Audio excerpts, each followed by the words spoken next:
kadahilanan, palagi ko sinasabi yung salitang tisod, palagi nating inuulit, mga minamahal. Kasi parang naging ingredient siya sa buhay Kristiyano. Brad, kamusta na? Bakit dati-dati ang kinis ng mukha mo, wala kang bigote? Ngayon, mukhang bigotilyo ka na. Hindi ba? Ba't ganyan nakalagayan mo? Hindi, Brad, meron akong ayaw makita. Palagi nating inuulit yan, palagi kong inuulit. Kasi sinisisi ng iba, ang iba, pero ang totoo niyan, itinakwil na siya ng ating mahal na Panginoon. Bakit? Because of lack of knowledge, sinasabing lack of growth. Hindi siya lumago sa kaalaman ng ating mahal na Panginoon. Kaya sabi ng ating nabasa, yon ang sumira sa kanya, sa kakulangan ng kaalaman, itinakwil niya ang kaalaman. Kaya itinakwil siya ng ating mahal na Panginoon. Supporting verse, mga minamahal. Proverbs chapter 10 verse 21, sabi ng 21, ang mga labi ng matuwid ay nagpapakain ng marami, ngunit ang mangmang ay namamatay sa kakulangan ng pag-unawa. Naintindihan natin yon, memory verse natin to, mga minamahal. Sabi, ano daw ang labi ng matuwid? Sabi, ito ay nagpapakain ng marami. Ang ibig sabihin, yung lumalabas na salita sa labi ng taong matuwid, walang kasinungalingan yan. Pag naglingkod siya sa Diyos, hindi eye service para maitayo ang kanyang sarili. Bagkus nagsasalita siya ng may katotohanan ayon sa mabuting kalooban ng ating mahal na Panginoon. Naintindihan natin? Naintindihan natin? Ngunit ang mangmang, sabi, ay namamatay sa kakulangan ng pag-unawa.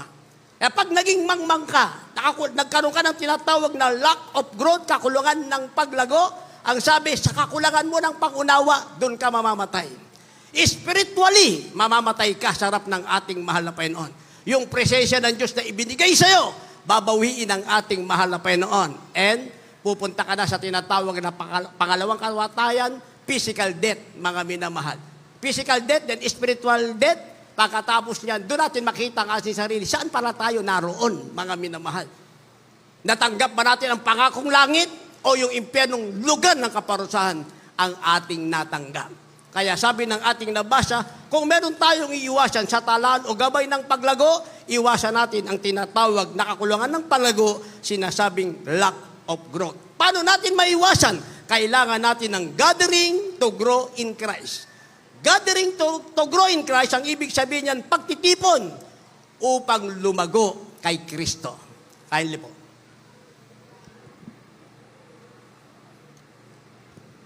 The book of Acts chapter 2, verses 46 and 47. And they continuing daily with one accord in the temple, and breaking bread from house to house, did eat their meat with gladness and singleness of heart, praising God and having favor with all the people. And the Lord added to the church daily such as should be saved. The book of Hebrews chapter 10, verses 25, 26, and 27. Not forsaking the assembly of ourselves together, as the manner of some is, but exhorting one another, and so much the more as you see the day approaching. For if we sin willfully, after that we have received the knowledge of the truth, there remaineth no more sacrifice for sins, but a certain fearful looking for of judgment, and fiery indignation which shall devour the adversaries.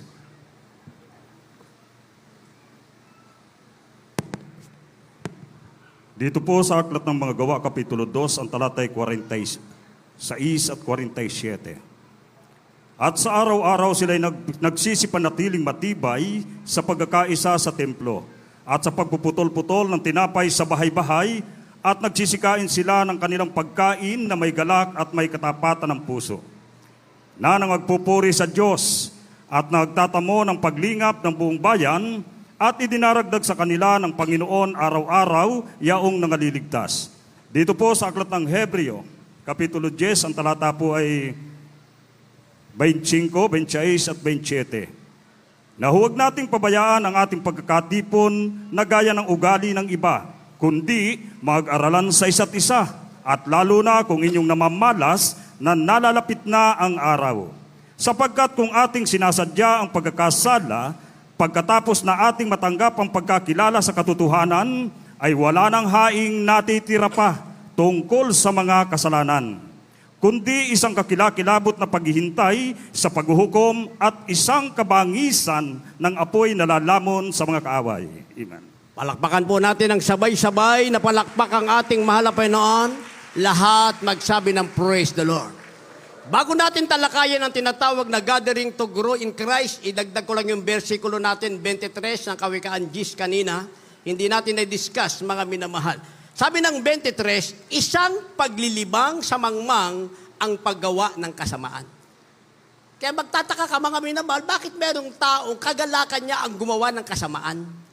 Bakit merong taong kagalakan niyang ibaba yung kanyang kapwa, mga minamahal? Hindi na pala tayo magtaka. Lahat nangyayari sa ibabaw ng mundong ito, sabi ng ating nabasa, nakasulat sa banal na kasulatan, pati pala ang paggawa ng kasamaan, yung taong mangmang kalibangan niya yon.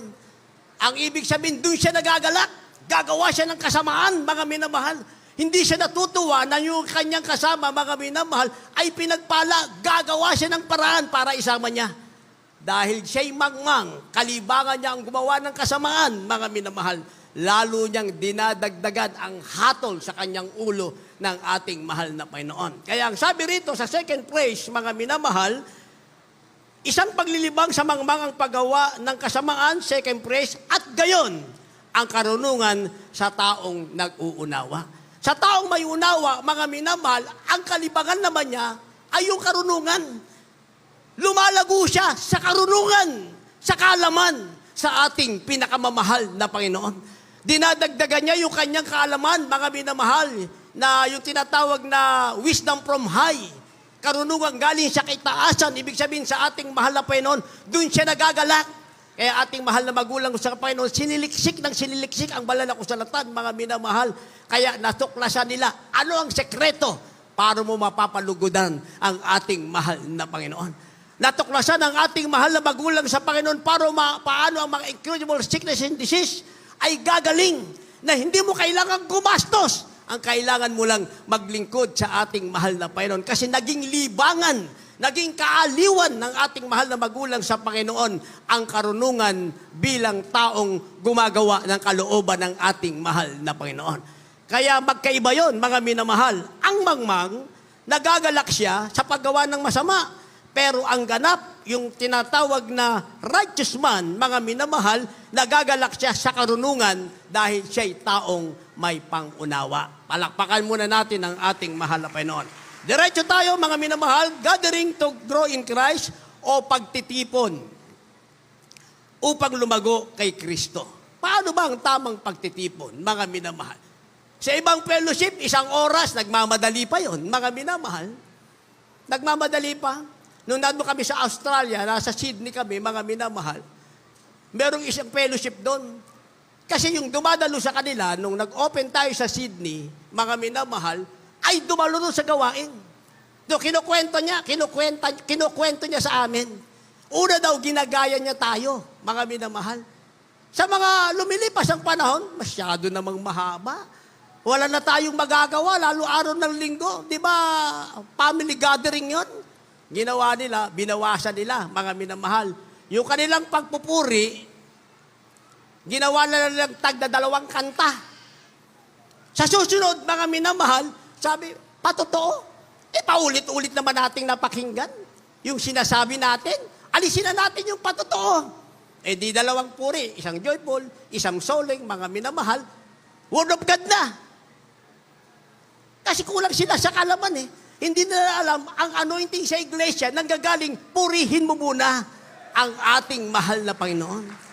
At ang anointing sa iglesia, nadadagdagan pag binabanggit lang yung labi ang kamanghamanghang gawa ng ating mahal na Panginoon. Pag pinag-uusapan ang gawa ng ating mahal na Panginoon, nadidispise natin ang gawa ng kaaway, na itataas natin ng malkawalhatian ang pangalan ng ating mahal na Panginoon. Hanggang sa kahuli-hulihan. O bakit ka ngayon narito? Wala na kaming fellowship. Mamasyal na lang daw kami tuwing linggo. O di napunta sa atin, mabuti rin naman. Hindi ba? Nung ako'y nasa San Carlos, way back 1996, mga minamahal, meron tayo, yung umingan dati, Bible study ng San Carlos yan. So mag-overnight prayer tayo na, overnight prayer. Sabi nung isang pastor doon, Jesus Miracle Crusade, may overnight prayer. Agayahin natin. Pero sila, mga minamahal, hindi nila kaya yung 10 to 4 natin. Alas 10 ng gabi hanggang alas 4 ng madaling araw. Ang ginawa nila hanggang alas 12 lang sila. Kaya pagdalo, mga minamahal, pagdalo. Nagdala ng unan, nagdala ng kulambo, nagdala ng kumot. Kasi pag alas 12, time to sleep na sa kanila yon. Inorasan nila, ano oras matatapos ang JMC? Alas 4. Gising tayo alas 4. Pag gising na sa alas 4, nag-jogging, mga minamahal. Yon ang fellowship nila. Yung ba'y masasabing gathering to grow in Christ?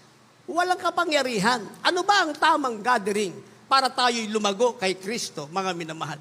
Noong unang panahon, at the time of apostle, mga minamahal, paano sila magsama-sama para lumago kay Kristo? Sabi ng Gawa 2:46, ang sabi, araw-araw sila'y nagsipanatiling matibay sa pagkakaisa sa templo.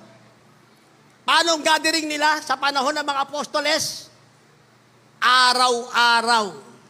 Hindi 3 times a week, mga minamahal, araw-araw. Gawin kaya nating araw-araw. Ganyan kaya kayo karami? Araw-araw. Pero sa araw-araw na yun, maaaring bawat araw, dun darating ang ating mahal na Panginoon. Eh di maghintay kayo ng Merkules, wala nang Diyos na darating, dumating na ng Martes.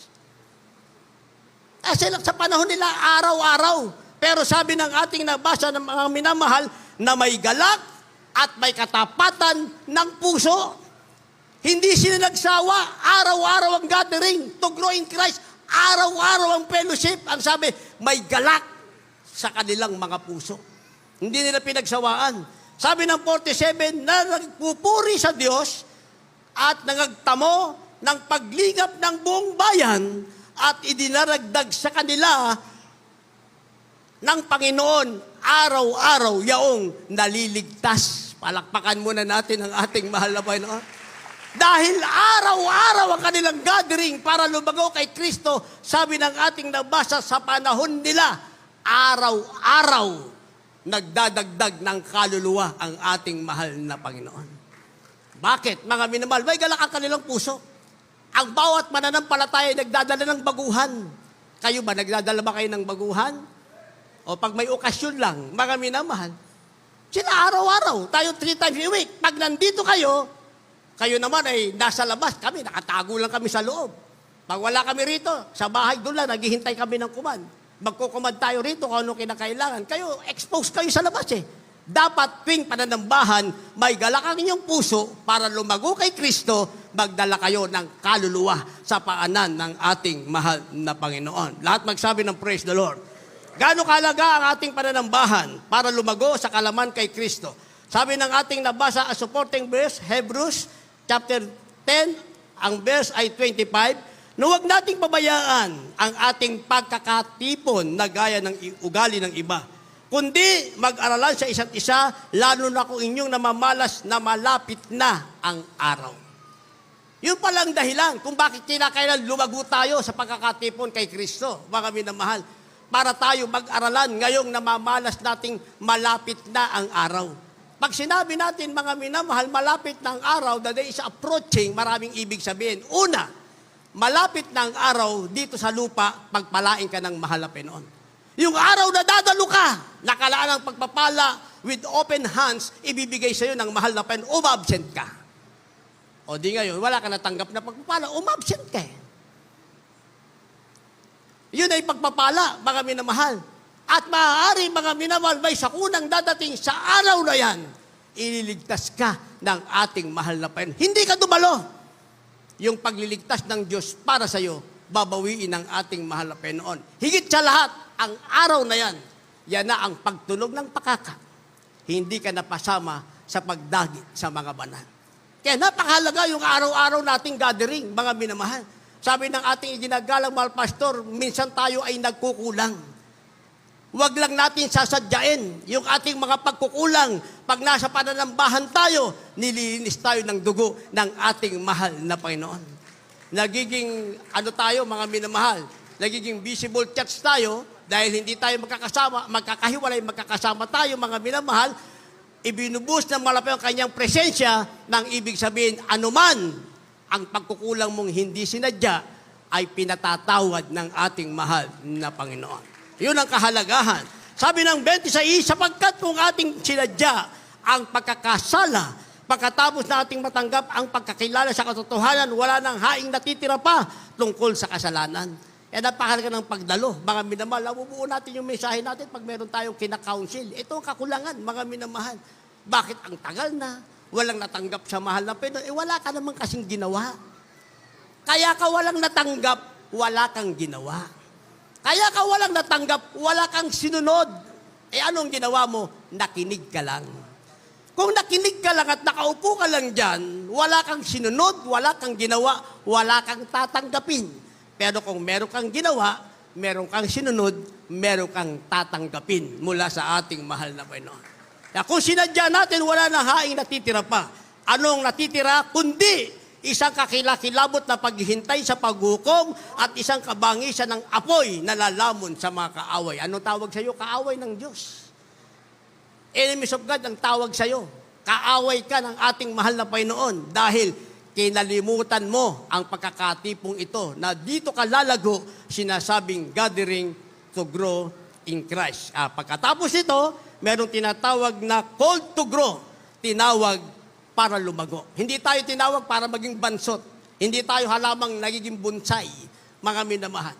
Pag hindi ka lumago, sayang ang langit na ipinangako ng Diyos. Sabi, called to grow, tinawag para lumago, para yan sa atin. Kindly. The book of Proverbs chapter 4, verse 18. But the path of the just is as the shining light that shineth more and more unto the perfect day. 19. The way of the wicked is as darkness. They know not at what they stumble. Dito po sa Aklat ng mga Kawikaan, Kapitulo 4, ang talatay 18 at 19. Ngunit ang landas na matuwid ay parang maliyab na liwanag, na sumisilang ng higit at higit sa sakdal. Ang lakad na masama ay parang kadiliman. Hindi nila nalalaman kung ano ang kanilang kinatitisuran. Palakpakan po natin ang malakas na palakpak ang ating malabay. Lahat pumalakpak sa ating malabay noon. Lahat magsabi ng praise the Lord. Call to grow, tayo'y tinawag upang lumago. Dahil sa ating paglago, sa paglilingkod sa ating mahal na Panginoon, ito ang talaan o gabay sa ating paglago, alalahanin natin, tinawag tayo para tayo lumago. Sabi ng ating nabasa mga minamahal, verse 18, Kawikaan, chapter 4, ngunit ang landas na matuwid ay parang maliyab na liwanag. Yun ang landas natin. Hindi lumalabo, bagkus malinaw, ang ibig sabihin kung sa halaman, hindi ka pansot, hindi ka mamamatay, dapat lalago ka. Lahat magsabi ng praise the Lord. Sabi na sumisilang ng higit at higit sa sakdal na araw. Higit at higit ang iyong paglago. Hindi pa bawas, kundi padagdag, mga minamahal. Hindi karagdagan ng kasinungalingang salita, kundi karagdagan ng katotohanang salita. Iyon ang tama, sinasabing dito tayo tinawag para lumago. Sabi ng verse 19, ang lakad ng masama ay parang kadiliman, hindi nalalaman kung ano ang kanyang kinatitisuran. Tingnan iba, hindi alam kung ano ba kinatisuran mo. Kasi yun ang lakad nila. Ang tawag pala rito, lakad ng masama. Alamin mo, ano ba problema mo, Brad? Kung ano-anong sinasabi, hindi mo maintindihan. Kasi yung lakad niya, yun ang kanyang sariling kinatisuran. Ang sabi, yun ay lakad ng masama. Kaya pag ang isang tao ay natisod, lakad niya yun. Natisod siya sa sarili niya. Ang ibig sabihin, tinawag siya, hindi siya lumago. Pero yung pinagpalang na natilit, naghihintay sa dakilang araw ng pagbalik ng ating mahal na Panginoon. Ikaw na baguhan ngayon. Kung magpapatuloy ka, hindi mo pagsisisihan, itala mo sa gabay ng paglago, ikaw ay tinawag upang lumago sa paglilingkod sa ating mahal na Panginoon. And finally, meron tayong tinatawag na spiritual growth. Lalago tayo spiritual na paglago. Kindly, last verse, paghanda ating manugtog, mga magpaawit. 17 and 18 ang ating verses. Kindly. The book of Psalm chapter 119, verses 17 and 18. Deal bountifully with thy servant, that I may live, and keep thy word. Open thou mine eyes, that I may behold wondrous things out of thy law.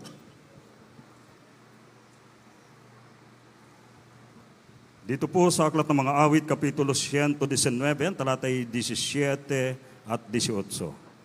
Gawa ng mabuti ang iyong lingkod, upang ako'y mabuhay, sa gayoy aking susundin ang iyong salita. Idilat mo ang aking mga mata, upang ako'y makakita ng kagilagilalas na mga bagay sa iyong kautusan. Amen. Palakpakan natin ang ating mahal na Panginoon. Huling bersikulo na. Pumalakpak tayo na nakatala o gabay ng paglago sa ating buhay Kristiyano. Lahat magsabi ng praise the Lord. Spiritual growth, pag binasa natin, inunuwa ang bersikulo, ang spiritual growth, mga minamahal, yung nagsusumamo ka sa mahal na Panginoon. Kailangan mong mahal na Panginoon. Hindi ka mabubuhay sa sarili mo, malibang kasama mo ang mahal na Panginoon. At makakasama mo ang mahal na Panginoon kung marunong kang tumangis, kung marunong kang lumapit sa mahal na Panginoon na parang baby na humingi ng iyong kailangan at nagsusumamo ka. Kaya sabi ng ating nabasa, sa verse 17, gawan mo ng mabuti ang iyong lingkod upang ako ay mabuhay. Yung palang ating buhay, mga minamahal, hinihingi yan sa Diyos. Nagawan ka ng mabuti ng Diyos. Eh kung di ka marunong manalangin, masyado kang busy sa maraming bagay, wala kang panalangin kahit isang kanta sa bahay nyo, walang mabigkas na panalangin, mga minamahal, wala kang hiningi. Wala kang spiritual growth. Walang ibibigay sa iyo ang ating mahal na Panginoon. Sabi ng verse, sa gayoy aking susundin ang iyong salita.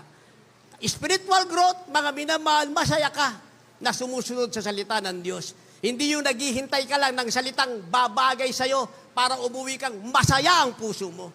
Pag tinamaan ng salita ang iyong puso, uuwi kang, sabi ng Ilocano, nakamisuot.